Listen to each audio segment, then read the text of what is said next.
Okay guys, so welcome to this evening's webinar. As you can see there, tonight's webinar is called Building Your Customer Base.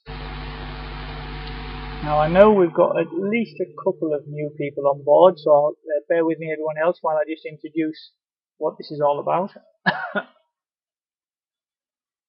So I do apologise again. If you hear the odd pause, it's probably just me having a swig of my lemon and ginger tea to try and keep on top of my cough.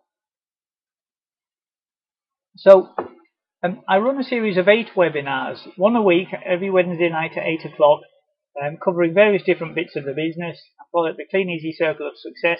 Tonight we're talking about building your customer base, which is the third of the kind of first bits of the business, the retail side of the business. Then numbers 4 and 5 are really all about excuse me, team building, growing your team, growing your business far bigger than you can do just on your own. And then 6, 7 and 8 are kind of those intangible skills that you kind of need to learn yourself about growing yourself, personal development, setting goals, and how important your attitude is. Now they're all recorded, so if you've just joined in the last few days and you're thinking, oh, I could really have done with that getting started one, then I'll show you at the end where the recordings are. You don't have to wait another 6 or 7 weeks till we get to that. that point.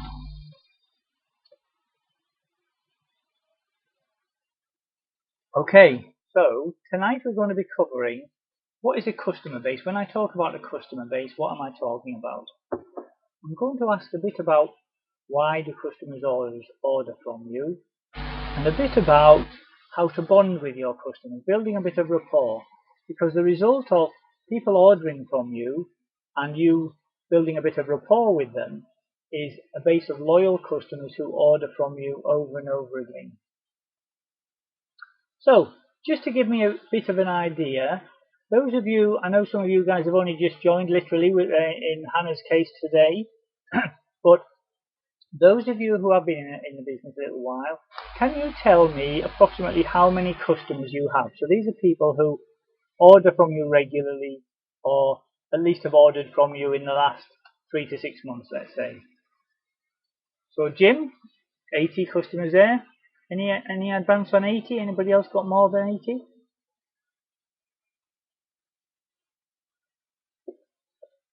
There's a few people. Oh, Jeff and Fran doing a few as well. 90. Am I bid any more? Oh, 250. Karen and Ian from Bedford. That's fantastic. Well done, Karen and Ian. Any more? Any more for any more?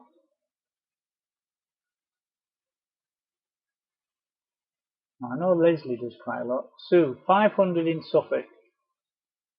It's a new base. Not sure about your original figure. So I'm guessing you moved, Sue, to Suffolk from the northwest. So that's fantastic. 500 customers there.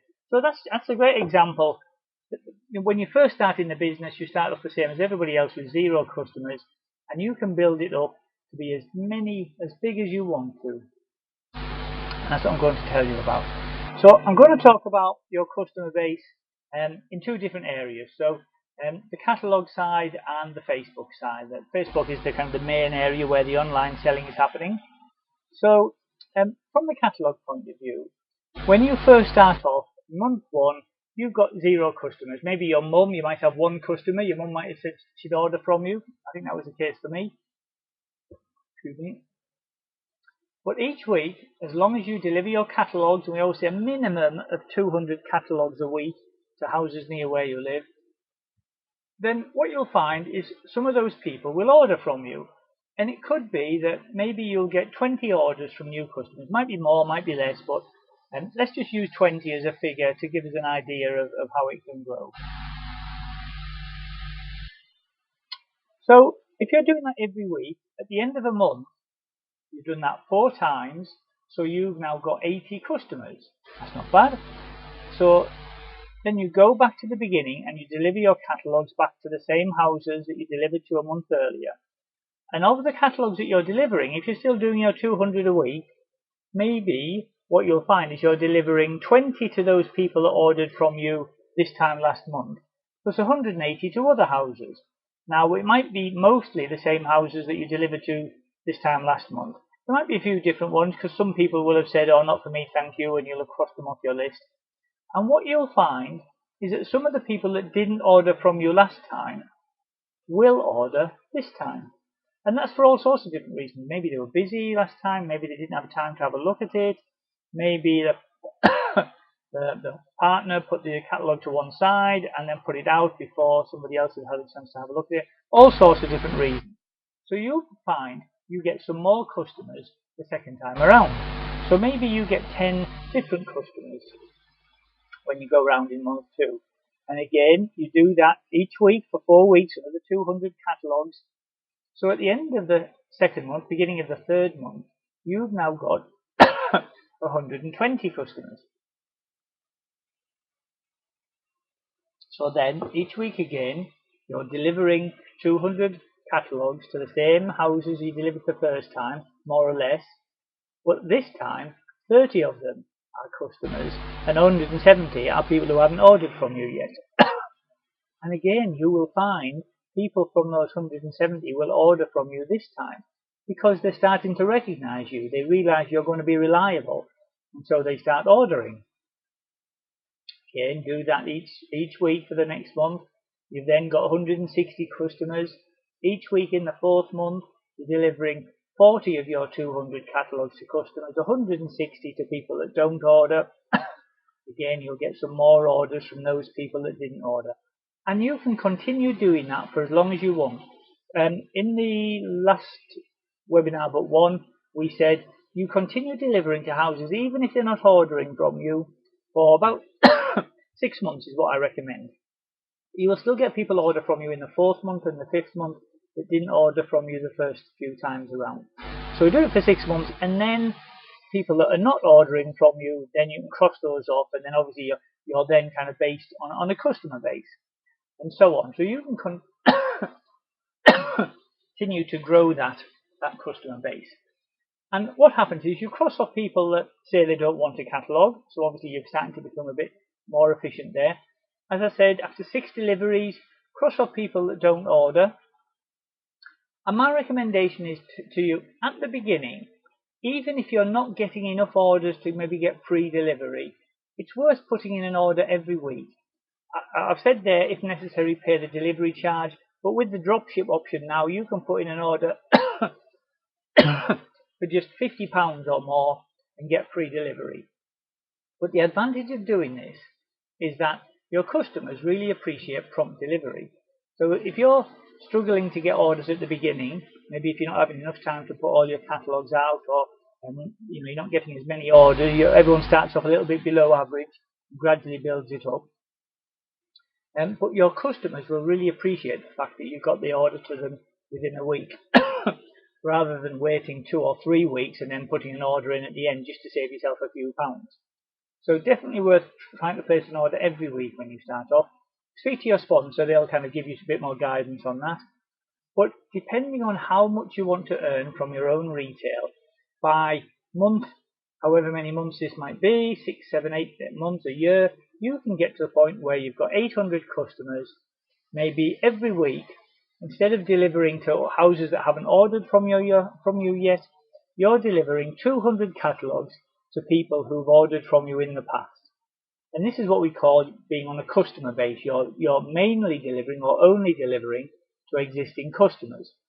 And what you'll find is that the average order per catalogue starts to go through the roof. Instead of it being 50p to £1, which it can be at the beginning, it'll easily go to 5, 6, 7, 10 pounds per catalogue. And so suddenly, for the same amount of effort, you're getting orders that are 5 or 10 times as big. And this is the beauty of putting in the hard work at the beginning to build up that customer base. And the other thing is, you get a lot fewer bad pickups. When you're delivering to 200 brand new houses, you've got no idea what you're going to get in terms of orders. On average, you might get 10 or 20 customers, but I've had times when I've gone out with 200 catalogues and not got a bean. I've got other times when I've gone out to 200 catalogues in another nearby street and picked up £250 worth of orders. And you can't really tell at the beginning, but what happens is, as you persevere and people get to know you and like you and trust you, you start to get more and more orders.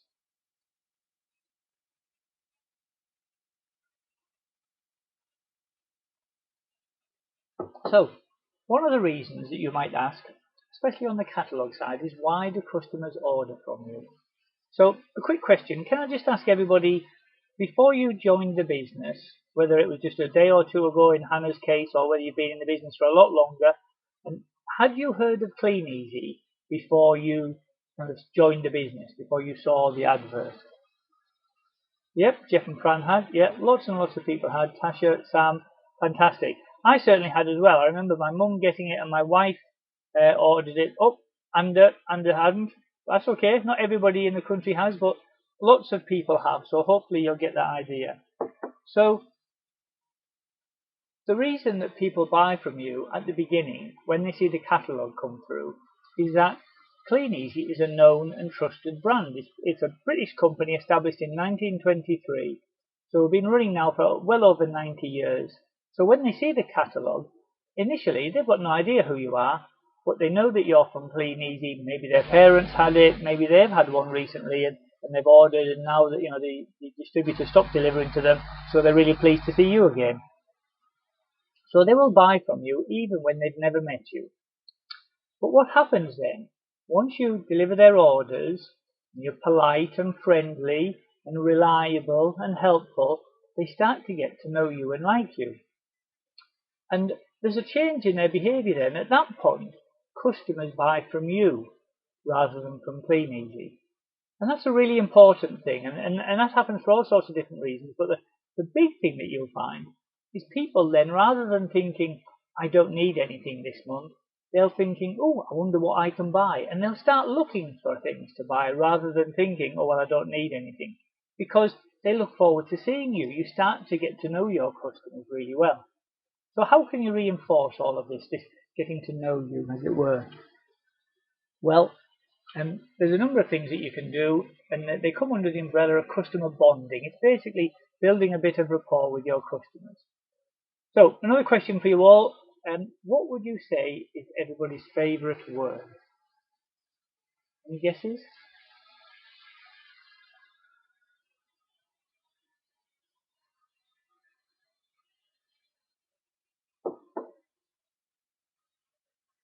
Oh, haven't seen anything yet. Can you still hear me, guys? Anybody got any thoughts? Thank you. Okay, that's good. That's a nice thing. I like that. Anybody else got any thoughts or suggestions? Thank you from Paul. Dave says their name. Anybody else? Okay, I'm going to give you my thoughts on the matter. I think people's favourite words are their name. They love to hear their name. Now, if you're talking to somebody and they say, "Oh, hi, Chris, how are you?" I kind of sort of feel, they kind of really know me, and it's really nice to hear the sound of their name. So you can reinforce that by, when you're going around picking up their catalogues, delivering orders for them. Obviously, when you pick up their order, they'll have written their name on an order form, and they might just write Mr. Smith, or they might write Chris Smith. In which case, if they've written your first name, their first name, they're kind of giving you permission to use it. So in that case, I always do that. So when I'm delivering the catalogue to them next time around, as I'm going around, I'll always check my notes for the houses that I've delivered to see if they ordered from me last time. And if they did, I will have written on my notes what their name was that they used. And then I might see them in the garden, so I'll say, "Oh, hello, Susan, how are you?" And Susan will look round and say, "Oh, I recognise that chap. It's Chris from Kleeneze. Yes, he delivered that order to me a couple of weeks ago." So a cheery wave. And that's just building that rapport. They really appreciate the fact that you've taken the trouble to remember their name. I mean, you might not have remembered it, you've written it down, but after a while you will get to know the names of all of your customers. And if you use it every time you're delivering an order to them, ringing them up to check when you can deliver, all those things, what starts to happen is you obviously start to remember their names. And then, obviously, depending on the size of the town and the area that you cover, but you will start to see your customers in other places, not just on their doorstep, but in the town or at the shops. And I just love seeing my customers. I can't go into town now. I mean, I live in a kind of small market town, there's only about, 6,000 houses, something like that. So I've been in the town for about 15 years, so you kind of get to know a lot of people. And every time I go into town, I always see some of my customers, and it's just lovely saying, "Hi, Susan, how are you? Hello, Mr. Johnson." And they really appreciate that. Sometimes, when you first start doing it, they're thinking, oh God, I know that chap, but I don't know where I know him from, because they're so used to just seeing you from the doorstep. So I always just say, oh, it's Chris from Kleeneze. Or sometimes if I've got my Kleeneze fleece on or Kleeneze t-shirt, then they'll recognise it anyway. So, that's getting to know their name. The other thing that you will find out is you'll find out all about their lives. You'll maybe want to go and deliver an order or something like that, and they might say, oh, I'm really sorry, I've just come back, just got to nip into hospital, Jimmy's been taken in. And so the next time you go around, you say, oh, crikey, how's Jimmy? Was everything okay? So you get to know their children, their dog, and so on. Families that love dogs, when you go to deliver the order, the dog will always come to the door just to see if there's anything interesting for them. So always just give the dog a little pat and ask what the dog's name is. Because my view is, if they've got a dog, they love dogs. So I love dogs as well. And I'll always make a fuss of the dog, find out what the dog's name is, and again, I'll write the name of that down in my results, in my records. Yeah, and their aches and pains. You can ask how I can't lost count of the number of customers that I've got that tell me about their hip replacements or their knee replacements. So I'm always asking how they're feeling after such and such an operation. And the other thing you can do is look out for special occasions. So, for example, if you see lots of cards in the window, you can ask, oh, is it somebody's birthday or a special occasion? And just congratulate them for that. At Christmas, now those of you who've been in the business for longer than, since the last Christmas, will know this is a fantastic time of year. And one of the things that is really worth doing is to write Christmas cards for your customers, because they really appreciate the fact that you've taken the trouble to write the card. It doesn't have to be a flashy, expensive card, just the Kleeneze basic ones, or you can probably buy a pack of 100 for £1 at Poundland or something like that. But just handwrite their name to Mr. and Mrs. Johnson and family, Merry Christmas from Chris and Sarah, and then I normally put in brackets Kleeneze just so they know who it's from. And I'll deliver the catalogue to them, the card to them, at the same time as I deliver their catalogue. So they know exactly when it's from me, and that just generates lots and lots of orders. And you don't have to do it just at Christmas. You can do the same at Easter time.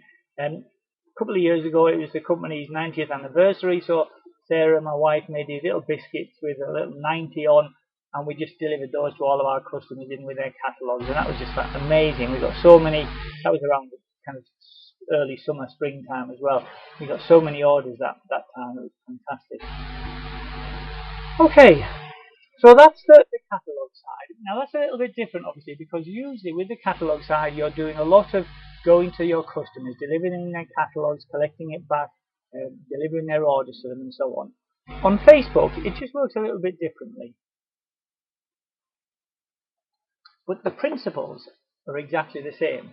So when you first start off, you'll have 0 customers. You might add a few of your friends to your Facebook group, but each week, if you invite some friends, run a competition, and a few people will enter the competition. I'm not going to go into detail about how to do that, so speak to your sponsor about running competitions, but a regular thing that we run. And the people that have got massive groups are just regularly running competitions, one after the other, running lots of different interactive things. Not just sell in your Facebook group.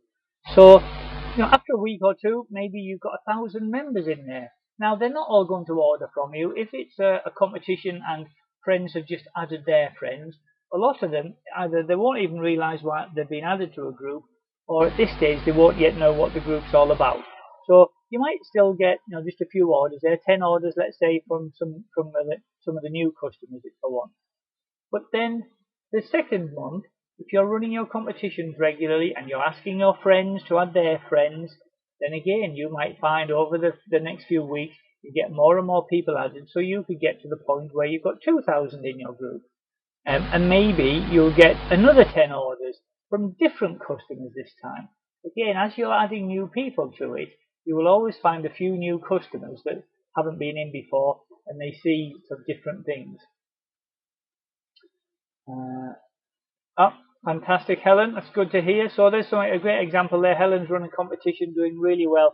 I know there are people with thousands and thousands and thousands in their group just from being busy in the group, being active, doing things every day, posting your products, running little competitions, little puzzles, things like that. Don't think of your Facebook group as just a shop where all that you do in it is sell things. It has to become a community where your customers can get to know you and know your personality.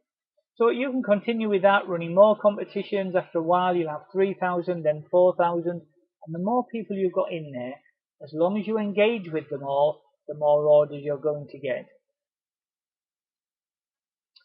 So, customer bonding, again, that's a little bit different because you're not seeing your customers as often. Depending on if the customers come to you or if you deliver to them, then you still obviously do get that chance to build that rapport. But one of the most important things that you can do is throughout your group and throughout the surrounding groups, make sure you reply to every single comment and every single like. Just little things saying, oh, thanks very much for liking that duvet set. It's really, really pretty. I'm going to buy one of those for my sister because it'll look fantastic in her bedroom. Whatever it is, they want to know that you're a real person. On the internet these days, it's so informal. It's so kind of business-like, ordering things from Amazon and eBay and whatever else. To actually find somebody at the end of a computer who's willing to have a conversation with you is fantastic. So make sure you reply to everything. And engaging them with puzzles and competition. So Hannah, I know you've just joined. I'm sure there's other people who may be not sure what we mean by that. So I'm not going to go into it in detail. Speak to your sponsor, or if you look on the Kleeneze online hints and tips, there's loads of examples there of puzzles and competitions. And what you're doing is you're trying to get your customers, or the people who are not yet customers, just to keep coming back to the group to see what other things are going on. Because when they come back to see if there's a puzzle or a competition, and in between all of those you've got lots and lots of products that you're advertising as well, you never know when they're going to see something that will catch their eye just at the right time for Valentine's Day or Mother's Day or a birthday or something that they've just been looking for their house. Also, if you start to engage with people and you see somebody, it's a great thing to send a friend request. You're kind of reaching out to them to say, we've got something in common here. I really like, that you had this bit of a conversation. So it's a great thing to send a friend request. Don't feel, oh crikey, I mustn't send friend requests until I really, really know them. In this business, you're building a bit of rapport with your customers, and so many of them will become friends anyway. And then as you're doing all of that, you can just look out for little things in their profile pictures, in their cover photos. Again, if they've got a dog, it's great to just reach out to them and say, oh, I couldn't help but notice that gorgeous Cocker Spaniel in your profile picture there. What's he called? Or how long have you had it? How old is he? Because obviously, if they've got a picture of a dog in their profile picture, they love their dog. So if you reach out to them and say, he looks absolutely gorgeous, what's his name? They're obviously going to come back to you and have a bit of a chat. And that's just making a little bit of rapport and bonding with them. So, all of that bonding, whether that's on Facebook or whether that's with your catalogues or excuse me, or a bit of both, all of that bonding results in customers that know you and like you and trust you. And that's really, really important in our business. Because what happens is, as a result of that, you get lots and lots of regular orders. It's all very well getting new orders from new customers, but you have to work hard for new customers. And if you've got regular customers who order from you frequently, it becomes much easier and your orders start coming in a lot more often. Okay, that's pretty much covered what we were talking about tonight, which was how to build your customer base. I hope you've kind of got a bit of an understanding about what is a customer base and why customers order from you initially. Sometimes it's just you happen to be in the right place at the right time. But once you've started to bond with the customers and they know you and they like you and they trust you, then you get this base of loyal customers. Okay, so that's tonight's quick training finished. As you can see there, next week we're going on to the team building start of the business. Number 4. As I said earlier, these are all recorded. So I'm just going to turn the recording off of this one. Bear with me a moment.